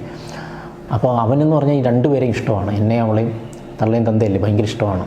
അപ്പം ഞങ്ങളുടെ നടുക്ക് ഇങ്ങനെ കെട്ടിപ്പിടിച്ച് കിടക്കുന്നൊരു കുഞ്ഞായിരുന്നു. അപ്പോൾ അതിന് വേണ്ടിയിട്ട് ഇങ്ങനെ വെയിറ്റിംഗ് ആണ്. അപ്പോൾ വെയിറ്റ് ചെയ്യുമ്പോഴത്തേക്ക് അവൾ വിളിക്കുന്നു, ട്രെയിനിൻ്റെ ആംബിയൻസ്, അതിനകത്ത് മറ്റേ വടേ എന്നൊക്കെയുള്ള സൗണ്ട്. അപ്പോൾ ട്രെയിനിൽ വന്നുകൊണ്ടിരിക്കുകയാണ്. ഇത് ഞാൻ പറയുന്നതിനകത്ത് വടയെന്നൊക്കെ പറയുന്നതിനകത്തൊരു പോയിൻ്റ് ഉണ്ട്. അപ്പോൾ വന്നുകൊണ്ടിരിക്കുന്നു. അങ്ങനെ 3 ദിവസം കഴിഞ്ഞ് അവൾ വന്നിട്ട് ഈ നജീബിൻ്റെ കാര്യങ്ങൾ തന്നെയാണ് എൻ്റെ അടുത്ത് പറയുന്നത്. അവൻ പക്ക ഫ്രോഡാണെന്ന് എനിക്കറിയാവുക, പക്ഷേ എന്നാലും എന്തോ അവൻ്റെ അടുത്ത് എനിക്ക് സ്നേഹമുണ്ട്, അതങ്ങോട്ട് പോകുന്നില്ലെന്നൊക്കെ പറഞ്ഞിട്ട് എൻ്റെ അടുത്ത് പറഞ്ഞുകൊണ്ടിരിക്കുകയാണ്. ഇത് ഞാൻ കേട്ടുകൊണ്ടിരിക്കുക. അപ്പോൾ സജിന ഇങ്ങനെ എൻ്റെ അടുത്ത് പറഞ്ഞു, ഞങ്ങൾ അന്ന് വന്നത് കാറിലാണ്, നജീബിക്ക എന്നെ കാറിൽ ഇക്ക നിൽക്കുമെന്നോ എന്നെ കാറിൽ കൊണ്ടാക്കിയതാണ്. ഞാൻ ചോദിച്ചു, അതിന് നീ ട്രെയിനിലാണല്ലോ വന്നിട്ട് ആംബിയൻസ് ഒക്കെ ഞാൻ കേട്ടില്ലേ. അത് നജീബിക്ക ഭയങ്കര ബുദ്ധിമാനാണ്. ഞാൻ ചോദിച്ചു എന്ത് പറ്റി? അതായത് കാറിനകത്ത് യൂട്യൂബിൽ നിന്ന് അതിൻ്റെ പ്ലെയറില്ലേ, ഓഡിയോ സിസ്റ്റത്തിനകത്ത് പ്ലേ ചെയ്തിരുന്നതായിരുന്നു ഈ ആംബിയൻസ്, ട്രെയിനിൻ്റെ ആംബിയൻസ്. യൂട്യൂബിനകത്ത് നിന്ന് അത് പ്ലേ ചെയ്തതാണ് ആംബിയൻസ്. ഇത് വടയെന്ന് അയാൾ തന്നെ ഇടയ്ക്കൂടെ വടേ എന്ന് പറഞ്ഞാണെന്ന്. അപ്പോൾ എന്നെ ബഫൂണാക്കിക്കൊണ്ടിരുന്നതായിരുന്നു. അപ്പോൾ നജീബ് മനസ്സിലാക്കണം, നീ വീഡിയോ ഒരുപക്ഷെ നിനക്ക് കൂടെ ചേർത്തിട്ടായിരിക്കും സൃഷ്ടാവ് എന്നെ കൊണ്ട് ചെയ്യിപ്പിക്കുന്നത്. ഇല്ലെങ്കിൽ ഒരിക്കലും ഇതൊന്നും പുറത്ത് വരുത്തതുമില്ല, അത് എന്നോടുകൂടി തന്നെ അത് ഇല്ലാതായന. അപ്പോൾ ഇത് കൂടെ ചെയ്യാൻ വേണ്ടിയിട്ടായിരിക്കും ഞാൻ ഇവളിപ്പോൾ ഈ വന്ന് കെട്ടുകഥകളൊക്കെ പറയേണ്ടി വന്നത് എന്നെ ഇങ്ങനെ സാഹചര്യത്തിൽ കൊണ്ടിരുത്തിയത്. കേട്ടോ നജീമേ. അപ്പോൾ ഈ നജീം പലയിടത്തു നിന്ന് പോകാൻ കഴിച്ചിട്ടുണ്ട് കേട്ടോ. അത് ആദ്യം ഒരു 10-16 വയസ്സുള്ളൊരു കുഞ്ഞുണ്ട് ആദ്യത്തെ വിവാഹത്തിൽ. അത് പട്ടാമ്പിയിൽ നിന്ന് ഒരു എത്തിയുമായൊരു ലേഡിയാണ് കല്യാണം കഴിച്ചത്. പിന്നെ ട്രിവാൻഡ്രത്ത് നിന്ന് തന്നെ 2 പേരെ കല്യാണം കഴിച്ചിട്ടുണ്ട്. ഇടുക്കിയിൽ നിന്ന് ഇപ്പോൾ ലാസ്റ്റ് എന്നാന്ന് തോന്നുന്നു, ഇടുക്കിയിൽ നിന്ന് ഒരു പെണ്ണുണ്ട്. ഇത്രയാണ് ഞാൻ അറിഞ്ഞ ന്യൂസ്. ഇതിനപ്പുറം കാണുമായിരിക്കും. ഞാനൊന്ന് അന്വേഷിച്ചപ്പോഴത്തേക്ക് അറിഞ്ഞ ന്യൂസാണത്. അപ്പോൾ ഇതാണ് നജീബിൻ്റെ കഥ. അങ്ങനെ തിരിച്ചു വന്നു. സജനയും ഞാനുമായിട്ട് വീണ്ടും കുഞ്ഞുമൊക്കെ ആയിട്ട് ലൈഫ് പോകുന്നു. അങ്ങനെ ബിഗ് ബോസ് വന്നു. ബിഗ് ബോസിൽ പിന്നെ നിങ്ങൾ കണ്ടാണല്ലോ ബിഗ് ബോസിൻ്റെ സംഭവങ്ങളൊക്കെ. അപ്പോൾ എല്ലാം ഹൈഡ് ചെയ്ത് ഇതൊക്കെ ഈ പറഞ്ഞു പോകുന്നതിൽ എത്രമാത്രം വേദനാജനകമായ കാര്യങ്ങളാണെന്നറിയാമോ. അപ്പോൾ ഇതൊക്കെ സഫർ ചെയ്യുന്നതെന്ന് പറഞ്ഞാൽ അവളെ ഞാൻ അത്രമാത്രം സ്നേഹിച്ചു. കുഞ്ഞിൻ്റെ കാര്യം, അങ്ങനെ ഒരുപാട് കാര്യങ്ങൾ കൊണ്ട് പുറത്ത് പറഞ്ഞാലുള്ള നാണക്കേടുകൾ, ഇങ്ങനെയുള്ള പല പല വിഷയങ്ങളുണ്ട്. 2ാമത്തെ വിവാഹം, ഇതിലെല്ലാം കൂടി അവളെ ഒരുപാട് ഞാൻ സ്നേഹിച്ചു പോയി, ഭയങ്കരമായിട്ട് സ്നേഹിച്ചു. അപ്പോൾ ഇതൊക്കെ കാരണമാണ് ഇവളുടെ തെറ്റുകൾ പോലും ഞാൻ വീണ്ടും കാരണം ഇങ്ങനെ ഒരു സ്റ്റേജ് ഒരാൾക്കും ഇങ്ങനെ ഒരുപക്ഷെ തെറ്റുകൾ പുറത്തു കൊടുക്കാൻ പറ്റില്ല. ലക്ഷത്തിലൊക്കെ ഒരാൾക്ക് ചിലപ്പം പറ്റും. ഇങ്ങനെയൊക്കെ അവർക്കത് മനസ്സിലാവും എൻ്റെ ഈ ഫീലിങ്സ് എന്താണെന്നുള്ളത്. അങ്ങനെ ബിഗ് ബോസ് കഴിഞ്ഞ് വന്നു. ഇങ്ങനെ പോയിക്കൊണ്ടിരിക്കുമ്പോഴാണ് ഇവിടെ സീരിയലിലൊക്കെ അഭിനയിക്കുന്നു. ഇപ്പോൾ കൃഷ്ണ എന്ന് പറഞ്ഞിട്ട് ഒരു കൃഷ്ണ മമ്മി എന്നാണ് വിളിക്കുന്നത് ഒരു ആർട്ടിസ്റ്റിനെ പരിചയപ്പെടുന്നു ട്രിവാൻഡ്രത്തുള്ള. അവരുടെ ഫ്രണ്ടാണ് വിമൽ, RS വിമൽ. അവന് മീറ്റു കേസിലൊക്കെ അവന് നേരത്തെയും അവന് പിടിക്കപ്പെട്ടിട്ടുള്ളതാണ്. അപ്പോൾ ഈ RS വിമൽ എന്ന് നിൻ്റെ മൊയ്തീൻ എന്ന് പറഞ്ഞൊരു പടം ഡയറക്റ്റ് ചെയ്തിട്ടുണ്ട്. ആ ഒരു പടം മാത്രമേ ഡയറക്റ്റ് ചെയ്തുള്ളൂ. അതിൻ്റെ പ്രൊഡ്യൂസർ കുത്തുവാള എടുത്തെങ്കിലും ഇവൻ അതിൽ നിന്ന് കോടികളുണ്ടാക്കി ഫ്ലാറ്റ് വാങ്ങി സ്റ്റുഡിയോ ഉണ്ടാക്കി ആ ഫ്ലാറ്റിനകത്ത് ഏകദേശം 1 കോടിയോളം വരുന്ന തന്നെ ഇൻറ്റീരിയറൊക്കെ ചെയ്ത് ആ പ്രൊഡ്യൂസറെ കുത്തുവാള എടുപ്പിച്ച് വിട്ട് 10 വർഷമായിട്ട് അടുത്ത പടം ചെയ്തിട്ടില്ല. അപ്പോൾ അങ്ങനെ ഒരു പക്ക ഫ്രോഡാണ്. ഓരോ പടങ്ങളുടെ ട്രailer അങ്ങനെ ചെയ്തു വെച്ചിട്ടുണ്ട്. ഈ പടങ്ങളിൽ ചാൻസ് കൊടുക്കുക എന്ന് പറഞ്ഞിട്ട് ഓരോ സ്ത്രീകളെ വിളിച്ചിട്ട് ഉപയോഗിക്കലാണ് എൻ്റെ പരിപാടി. അങ്ങനെ സജിനയും അവനുമായിട്ട് പ്രണയത്തിലാവുന്നു. അവരുടെ പ്രണയത്തിലായി കുറച്ച് നാൾ കഴിഞ്ഞപ്പോഴാണ് ഞാനത് പിടിക്കുന്നത്. അപ്പോൾ പിടിക്കുമ്പോഴത്തേക്ക് ഇവർ അതിന് മുമ്പേ തന്നെ പലയിടത്ത് വെച്ച് മീറ്റ് ചെയ്യുന്നു. ഇതിലൊരു സ്ഥലത്ത് വെച്ച് മീറ്റ് ചെയ്തപ്പോൾ എൻ്റെ ഫ്രണ്ട് അവിടെ വെച്ച് കണ്ടിട്ട് അവരാണ് എൻ്റെ സത്യത്തിൽ വിളിച്ച് പറയുന്നത്. അതായത് ട്രിവാൻഡ്രത്ത് ലേക്ക് വ്യൂ ഐലൻഡ് റിസോർട്ട് അവിടെ വെച്ചിട്ടാണ് ഇവർ ആ റിസോർട്ടിൽ വെച്ചിട്ട് ഇവരെ കാണുന്നു. അങ്ങനെ അവിടുന്ന് എന്നെ ഇങ്ങനെ വിളിച്ച് പറയുന്നു. അങ്ങനെയാണ് ഞാൻ പിടിച്ചത്. അത് വലിയ വിഷയമായിട്ട് ലാസ്റ്റ് ഇവന് പേടിയായിട്ട് ഞാനിവനെ ലോക്ക് ചെയ്യുന്ന പേടിയായിട്ട് അവൻ അവിടെ നിന്ന് എസ്കേപ്പായി. അപ്പോൾ ഈ സജിന ഇതൊക്കെ ഒരു കൂളായിട്ടാണ് കാണുന്നത്. അവൾക്ക് അപ്പോഴത്തേക്കങ്ങ് നല്ല ധൈര്യം. അവൾക്ക് എന്ത് വന്നാലും ഇനി കൂസലില്ലാത്ത രീതിയിൽ അവൾ വലിയ ആർട്ടിസ്റ്റായി മാറി എന്നുള്ളത്. അതായത് ഞാൻ അവളെ കൊണ്ടുവന്നതാണ് ബിഗ് ബോസിലായാലും അവളുടെ അഭിനയ മോഹം കൊണ്ട് എൻ്റെ കൂടെ ബിഗ് ബോസിൽ കൊണ്ടുവന്ന് ഞാൻ ഡാൻസ് പഠിപ്പിച്ച് ഡാൻസ് ഷോസിൽ കൊണ്ടുവന്നു.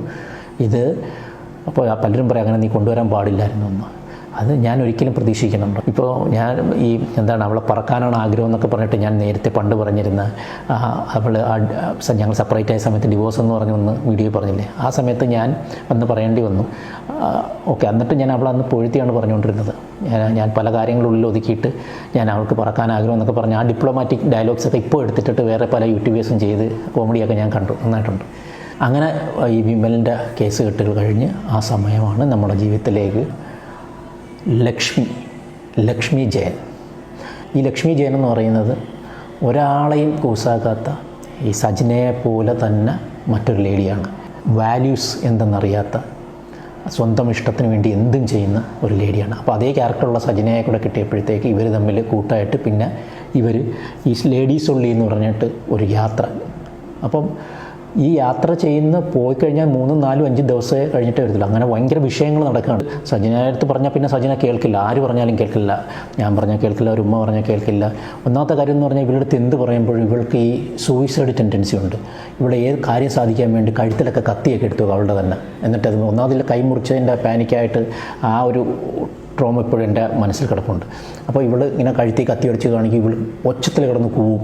അപ്പം വീടിന് തൊട്ടടുത്ത് തന്നെ പരിസരത്തൊക്കെ ആളുണ്ടായിട്ട് എനിക്ക് ഭയങ്കര നാണക്കേടാണ് അവരൊക്കെ കേൾക്കുമെന്ന് പറഞ്ഞിട്ട് അതിനൊക്കെ ഉച്ചത്തിൽ തെറി വിളിക്കുക, ഇങ്ങനെയൊക്കെയുള്ള പല സംഭവങ്ങളും. ഒരു വയലൻറ്റ് സ്റ്റേജ് കാണിക്കും, ഒരു ഭ്രാന്ത് വന്ന അവസ്ഥ പോലെയൊക്കെ കാണിച്ച് ഇവളുടെ കാര്യം നടന്നില്ല എന്നുണ്ടെങ്കിൽ. അങ്ങനെ നമ്മൾ ഇവിടെ പിന്നെ പറഞ്ഞാൽ കേൾക്കില്ല, നമുക്ക് കെട്ടിയിടാനൊന്നും പറ്റില്ല, കെട്ടിയിട്ടാലും കെട്ടഴിച്ചിട്ട് പോയി കളയുന്ന രീതിയാണ്. അപ്പോൾ ആര് പറഞ്ഞാലും കേൾക്കില്ല. അത്രയും വേറൊരു മൈൻഡാണ്. തൻ്റെ ഇടയിൽ നിന്നും പറയാൻ പറ്റില്ല, തൻ്റെ ഇടം നല്ലത് തന്നെയാണ്, പക്ഷേ ഇത് അതൊക്കെ മേലെ ഉള്ളൊരു സാധനമാണ്. അപ്പോൾ അങ്ങനെ ലക്ഷ്മിയെ ഞങ്ങൾ പിന്നെ വിളിച്ചിട്ട് പറയുന്നു ഇവളെ കൊണ്ടുപോകില്ല എന്നൊക്കെ പറയുമ്പോഴും അവൾ പറയുന്നില്ല, എൻ്റെ അടുത്ത് വരുന്നതാണ്, എനിക്ക് അങ്ങനെ കൊണ്ടുപോയിരിക്കാൻ പറ്റില്ല എന്നൊക്കെ പറഞ്ഞിട്ട്. ഇതിൻ്റെ കഥയെന്ന് പറഞ്ഞത് ഈ ലക്ഷ്മി അത്യാവശ്യം എല്ലാ ലഹരി പദാർത്ഥങ്ങൾ ഉപയോഗിക്കുന്നതാണ്. അതിൻ്റെ ചില വീഡിയോകളും എൻ്റെ കയ്യിലുണ്ട്, ഗൾഫിൽ വെച്ചിട്ട് ഉപയോഗിച്ചതിൻ്റെ വീഡിയോ ഉണ്ട്. അതുപോലെ തൽക്കാലം ഞാൻ വിടുന്നില്ല അത്. അപ്പോൾ ഈ ലക്ഷ്മിക്ക് കുറച്ച് ടീമുകളുണ്ട്, ഹെവി ടീമുകളോട്ടാണ്. എല്ലാം ക്രിമിനൽസും പിന്നെ ഗുണ്ടകൾ, വലിയ സാമ്പത്തികമായിട്ടുള്ള ഹെവി പൊസിഷനിൽ നിൽക്കുന്ന ആൾക്കാരൊക്കെ ആയിട്ടാണ് ഇവർക്ക് ഭയങ്കര കമ്പനി. ഇവർക്ക് ഈ കാലിക്കട്ട് ഒരു ടീമുണ്ട്. അതിനകത്ത് ഉബൈദ് എന്ന് പറഞ്ഞിട്ട് ഒരാളുമായിട്ട് പ്രണയത്തിലാണ്. അങ്ങനെ അയാളെ കാണാൻ വേണ്ടിയിട്ട് ഇവിടെ പോകുമ്പോൾ ഇവളുടെ കാർ ഇവൾ തന്നെ ഡ്രൈവ് ചെയ്ത് പോകുന്നത് കൂട്ടായിട്ട്, അവളുടെ അതേ ക്യാരക്ടറാണല്ലോ സജിനെ, അവരെ ഇവിടെ പിടിച്ചിട്ട് കൊണ്ടുപോകുന്നതാണ്. കൊടൈക്കനാൽ കിട്ടുന്ന ആ സംഭവം മാജിക് മഷ്റൂം ഇതൊക്കെ അടിക്കുക, ഇവർ മറ്റ് പല ലഹരി പദാർത്ഥങ്ങൾ ഉപയോഗിക്കുക, ഇങ്ങനെ അവർ എൻജോയ് ചെയ്ത് വേറൊരു ലോകത്താണ്. ഇതൊക്കെ നമ്മൾ അറിഞ്ഞുകൊണ്ടിരിക്കുകയാണ്, ഈ വേദനയൊക്കെ നമുക്ക് അടിച്ചു പിടിച്ച് കീപ്പ് ചെയ്തുകൊണ്ടിരിക്കുകയാണ്. അങ്ങനെ ലാസ്റ്റ് ഈ അതായത് ലക്ഷ്മിയുടെ ലവർ ഉബിയുടെ സുഹൃത്താണ് മാനു സീക്കോ, സുലൈമാൻ മാനു എന്നാണ് അറിയപ്പെടുന്നത്. അവന് റെഡ് ബെൽ എന്ന് പറഞ്ഞിട്ടൊരു ഹോട്ടൽ ലീസിനെടുത്തിട്ട് അത് റെൻ്റ് ഔട്ട് ചെയ്യുന്നത്, പിന്നെ അതേപോലെ മൊബിറ്റോ അങ്ങനെ എന്തൊരു ഹോട്ടലെടുത്ത് റെൻ്റ് ഔട്ട് ചെയ്യുന്നതും, ലീസിനെടുത്ത് റെൻ്റ് ഔട്ട് ചെയ്യുന്നത്, പിന്നെ ഈ പ്രീമിയം കാറുകളുടെ ബിസിനസ്, സെക്കൻഡ് ഹാൻഡ് കാറുകളുടെ ബിസിനസ് ഇങ്ങനെ പറയും. പിന്നെ പല ഇല്ലീഗൽ പരിപാടിക്കും പുള്ളി പിടിക്കപ്പെട്ടിട്ടുണ്ട്. ഈവൻ ഗോൾഡ് കടത്തിന് പോലും പുള്ളി പിടിക്കപ്പെട്ടിട്ടുണ്ട്. അപ്പോൾ പുള്ളിയും ഇവളുമായിട്ട് പക്കാ പ്രണയത്തില്ല. ഇവൾക്ക് ഒന്നാമത് ഈ ഗുണ്ടകളെ പോലെയുള്ളവരും ഇങ്ങനെയുള്ള ഫ്രോഡുകൾക്ക് എപ്പോഴും ഫ്രോഡുകളെയാണല്ലോ ഇഷ്ടപ്പെടുന്നത്. അങ്ങനെയുള്ളൊരു ഇഷ്ടം ഭയങ്കര കൂടുതലാണ്. അപ്പോൾ ഇവനുമായിട്ട് അങ്ങ് പക്കാ പ്രണയത്തിലായി. അതും ഞാൻ പൊക്കുന്നു. ഇതൊക്കെ ഞാൻ ചുരുക്കി പറയുന്നെങ്കിൽ ഇതൊരു ലോങ് പ്രോസസ്സാണ് എന്ന് ഞാൻ ചുരുക്കി പറയുകയാണ്. കാരണം അങ്ങനെ ഇവനുമായിട്ട് പ്രണയത്തിലാവുന്നു, അത് ഞാൻ പിടിക്കുന്നു, ഇവനെ പല പ്രാവശ്യങ്ങളിൽ വിളിക്കുന്നു, ഇവൻ്റെ നാട്ടിൽ പോയിട്ട് ഇവനെ കിട്ടുന്നില്ല. അങ്ങനെ ലാസ്റ്റ് അവനുമായിട്ട് ബ്രേക്കപ്പ് ആവുന്നു. അപ്പോൾ അത് ഈ ലക്ഷ്മിയാണ് പരിചയപ്പെടുത്തുന്നത്. ലക്ഷ്മി അത് കഴിഞ്ഞുടനെ അടുത്ത ആളെ പരിചയപ്പെടുത്തി കൊടുക്കുകയാണ്. ഇതിനിടയ്ക്ക് ഇവർ ഗൾഫിലൊക്കെ പോകുന്നുണ്ട്. ലക്ഷ്മി ഗൾഫ് ഷോ എന്നും പറഞ്ഞ് കൊണ്ടുപോകുന്നുണ്ട്. കാരണം ഇപ്പോൾ ഒരിക്കലും പൂട്ടിയിടാൻ പറ്റില്ല, അത്ര ഇതാണ്. ഇതിലേറ്റവും വലിയ രസം എന്ന് പറഞ്ഞാൽ, വേദനാജനകമായിട്ടൊരു കാര്യം എന്ന് പറഞ്ഞാൽ, ഈ സജിന ഞങ്ങൾ പുതിയ വെച്ച വീട്ടിൽ താമസിക്കുമ്പം രാത്രി 12 മണി ഇവർ ഇങ്ങനെ ലക്ഷ്മിയായിട്ട് വിളിച്ചുകൊണ്ടിരിക്കുകയാണ്. അപ്പോൾ നമ്മളത് കണ്ടാകെ ഇറിറ്റേറ്റഡ് ആയിരിക്കുക. രാത്രി 12 മണിയായപ്പോഴത്തേക്ക് ഇവൾ പോകാൻ വേണ്ടിയിട്ട്, അപ്പോൾ അതായത് ലക്ഷ്മി അവിടെ എത്തിക്കഴിഞ്ഞു, ഇവർക്ക് പോകണം. അപ്പോൾ ആ രാത്രി ഒരു ബസ്സുണ്ട്, അപ്പോൾ അതിനകത്ത് ഓൾറെഡി ബുക്ക് ചെയ്തിട്ട് ഇവൾ പോകണം. ഞാൻ വിടത്തില്ല, കാരണം എനിക്കറിയാം പോകുന്നത് എന്തിനു വേണ്ടിയിട്ടാണ്, ഈ മാനുവിനെ കാണാൻ അങ്ങോട്ടാണ് പോകുന്നത് എന്നൊക്കെയുള്ള ഇതെനിക്കറിയാം. ഞാൻ വിടുന്നില്ല. പക്ഷേ അവൾ അവിടെ കിടന്ന് പ്രശ്നം ഉണ്ടാക്കി, കഴുത്തി കത്തി വെച്ച് ഭയങ്കര വിഷയം ഉണ്ടാക്കിയിട്ട് എന്നെക്കൊണ്ട് ഞാൻ വണ്ടിയിൽ ബസ് സ്റ്റോപ്പിൽ കൊണ്ടാക്കി. എന്നിട്ട് ഞാൻ നോക്കിയിരിക്കുകയാണ് ഈ കോഴിക്കോട്ട് പോകുന്നത്. ഇപ്പം നിങ്ങൾ പറയും നിനക്ക് പോയി ചത്തൂടെയെന്ന് ചോദിക്കും. പക്ഷേ അത് ആ സാഹചര്യം വരുമ്പോഴേ നിങ്ങൾക്കത് മനസ്സിലാകത്തുള്ളൂ. അങ്ങനെ ഞാനത് നോക്കിയിരിക്കുകയാണ്. ഇപ്പോൾ അവിടെ ചെന്നിട്ട് ഈ മാനു ഒന്ന് പിക്ക് ചെയ്യുന്നു. ഒരു താറ് വണ്ടിയായിരുന്നു, ഇപ്പോഴും എനിക്ക് നല്ല ഓർമ്മയുണ്ട്. അതിനകത്തിരുന്നുകൊണ്ട് ഇവർ നൈറ്റ് ഡ്രൈവിന് പോവുകയാണെന്ന് എന്നെ വീഡിയോ കോൾ ചെയ്ത് കാണിക്കും. അപ്പം മോനും ഞാനും അവിടെ ആ രാത്രിയിൽ ഈ വീഡിയോ കോളും കണ്ടുകൊണ്ട് അവിടെ കിടക്കുകയാണ്. അപ്പോൾ അത്ര ക്രൂരയാണ്. അവളുടെ സുഖങ്ങൾക്ക് വേണ്ടിയിട്ട് ഏതറ്റം വരെ വേണമെങ്കിലും കളിക്കും. വേറൊരാൾക്ക് എന്ത് സംഭവിക്കുന്നു, വേറൊരാളുടെ വേദന എന്താണ്, അങ്ങനൊരു ചിന്ത അവൾക്കില്ല. അങ്ങനെ ഈ മാനുവിൻ്റെ ചാപ്റ്റർ കഴിഞ്ഞിട്ടാണ് നേരെ ഈ ലക്ഷ്മി, അതിനിടയ്ക്ക് ഗൾഫിൽ ഇവർ പോകുന്നുണ്ട്. ഇവൾക്ക് ഞാൻ നേരത്തെ തന്നെ പറഞ്ഞു ഇവൾക്ക് ഭയങ്കര ബന്ധങ്ങളാണ്. അങ്ങനെ ലക്ഷ്മി അവിടെ ചെന്നിട്ട് അവിടെ കുറച്ച് പേരെ കണക്ട് ചെയ്ത് കൊടുക്കുന്നു, ഇവരുടെ കുട്ടികൾക്ക് ഫ്രണ്ട്സും കാര്യങ്ങളൊക്കെ ആയിട്ട്. അവിടെ പിന്നെ ലക്ഷ്മിയുടെ ഒരു കൂട്ടുകാരുടെ വീട്ടിൽ ഇവർ പല ഇല്ലീഗൽ പരിപാടികളും നടത്തുന്നതും കാര്യങ്ങളൊക്കെ ഉണ്ട്. അതിൻ്റെ വീഡിയോസ് ഉണ്ട്. അപ്പോൾ തൽക്കാലം അത് ഇടുന്നില്ല. പിന്നെ അത് കൂടാതെ തന്നെ അവിടെ ഈ വലിയൊരു കമ്പനിയിൽ വർക്ക് ചെയ്യുന്ന അക്കൗണ്ട്സിലാണെന്ന് തോന്നുന്നു, അല്ല മാർക്കറ്റിംഗ് ഡിപ്പാർട്ട്മെൻറ്റിൽ വർക്ക് ചെയ്യുന്ന ഒരു രണ്ട് പേരുണ്ട്. ഒന്നൊരു സക്കീർ, ഒന്ന് ജാഹിദ്. ഇവർ ഈ പ്രോഗ്രാംസൊക്കെ കണ്ടക്ട് ചെയ്യുന്ന എൻ്റർടൈൻമെൻറ്റ് സംഭവങ്ങളൊക്കെ കമ്പനിക്ക് വേണ്ടി ഇവരാണ് കണ്ടക്ട് ചെയ്യുന്നത്. അത് കോർഡിനേറ്റ് ചെയ്യുന്ന ഒരുത്തനാണ് ബെൻസർ. ഈ ബെൻസറിനെ കുറിച്ച് പല അലിഗേഷൻസും അവിടെ പല യൂട്യൂബേഴ്സും ഇട്ടിട്ടുണ്ട്. അപ്പോൾ ഈ ബെൻസറിൻ്റെ പരിപാടി എന്ന് പറയുന്നത് ഇവർ 3 പേർ കൊണ്ട് ഫ്ലാറ്റ് എടുത്തിട്ടുണ്ട്. ഈ ഫ്ലാറ്റിലാണ് ആഫ്റ്റർ പാർട്ടി എന്ന് പറഞ്ഞിട്ട് ഉള്ള കാര്യങ്ങൾ നടക്കുന്നത്, ലഹരി മരുന്നുകളും അങ്ങനെയുള്ള കാര്യങ്ങൾ നടക്കുന്നത്. അതിൻ്റെയും വീഡിയോ എൻ്റെ കയ്യിലുണ്ട്. കാരണം ഇവർ നമുക്ക് നാളെ ഒരു ലീഗലായിട്ട് പോകുന്ന ഒരവസ്ഥ വരികയാണെങ്കിൽ ഇതൊക്കെ നമുക്ക് ഡിജിറ്റൽ തെളിവാണ്, ചുമ്മാ അത് വായിത്തു വന്ന് വിളിച്ചു പറയല്ല. ഇവരൊക്കെ ഈ പറഞ്ഞ കണക്ക് ലക്ഷ്മി കൊണ്ടുനടന്ന സജനയ്ക്ക് ഒരു പുതിയ ലോകം എന്താണെന്നുള്ളത്, ലഹരി ലോകം എന്താണെന്നുള്ളത് കാണിച്ചു കൊടുക്കുന്നുണ്ട്. അവളെ എന്തൊക്കെ ചെയ്യിപ്പിക്കാമോ അതെല്ലാം ചെയ്യിപ്പിക്കുന്നുണ്ട്. ഇതുകൂടാതെ അബുദാബിയിൽ ഒരു ലേഡിയുമായിട്ട് പേര് പെട്ടെന്ന് പറഞ്ഞു, ആ ലേഡിയുമായിട്ട് സജന പോകുന്നു. ഷബാന എന്ന് പറഞ്ഞ ലേഡിയായിട്ട് പോകുന്നു. ഈ ഷബാനയൊക്കെ ഈ മാനുവിൻ്റെ ഇവരുടെ ഗ്യാങ്ങിലെ ഫ്രണ്ടാണ്. ഈ ഷബാനയുടെ ഒരു ബോയ് ഫ്രണ്ടും അവൻ്റെ ആ ഫ്രണ്ടിൻ്റെ കൂടെ വന്നൊരു ഫ്രണ്ടുമായിട്ട് ഇവർ റൂം എടുത്ത് 4 പേർ കൂടെ താമസിക്കുന്നു. ഇങ്ങനെയുള്ള പല കഥകളും ഇതിനിടയിൽ കൂടെ നടക്കുന്നത്. ഇതെല്ലാം നമ്മൾ അറിഞ്ഞുകൊണ്ടിരിക്കുകയാണ്. എൻ്റെ ഒരു വിഷയം എന്ന് പറഞ്ഞാൽ ഇതെല്ലാം നമ്മൾ അറിയും. എങ്ങനെയെങ്കിലും എന്നിലേക്ക് തന്നെ കുറച്ച് ദിവസം കഴിഞ്ഞാൽ ഈ കാര്യങ്ങൾ എന്തായാലും എത്തും. അപ്പോൾ അത് കഴിഞ്ഞിട്ട് ഇവർ ദുബായിൽ ഇവരുടെ ഓരോ പ്രോഗ്രാം, അവിടെ ഉള്ള സംഭവങ്ങൾ, ഇതെല്ലാം നിമിഷം അറിഞ്ഞുകൊണ്ടിരിക്കുകയാണ്. ഈ സമയത്താണ് ഒറ്റ് എന്ന് പറഞ്ഞിട്ടുള്ളൊരു സിനിമയിൽ ഇവർക്ക് പാടാനെങ്ങാണ്ട് റസൂൽ പൂക്കുട്ടി അവസരം കൊടുക്കാമെന്നെങ്ങാണ്ട് പറഞ്ഞിട്ട്. അപ്പോൾ ഗൈസ്, ഈ വീഡിയോ ഇവിടെ അവസാനിക്കുകയാണ്. Thanks for watching my video. അപ്പോൾ നിങ്ങളുടെ അഭിപ്രായങ്ങൾ നിങ്ങൾ താഴെ കമൻറ്റായിട്ട് രേഖപ്പെടുത്തും. ബൈ.